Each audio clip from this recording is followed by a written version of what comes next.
दर्द हो रहा है? इधर घुमाओ। दर्द हो रहा है बहुत ज़्यादा? ऊपर करो गर्दन।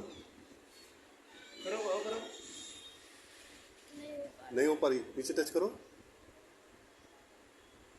देखो कितना अंगुल गैप है, 2 अंगुल। पूरी गर्दन, ये पूरी घुमा। शाबाश, इधर घुमा पूरी, जोर से घुमा। ठीक है, ऊपर ले जाओ पूरी जितनी ले जा सके। नीचे टच कर दो,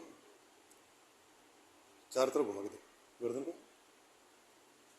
उल्टा घुमाओ। कहीं कोई दर्द 1% भी? कोई चक्कर, जो लगातार चक्कर आ रहे थे वो बिल्कुल नहीं आते?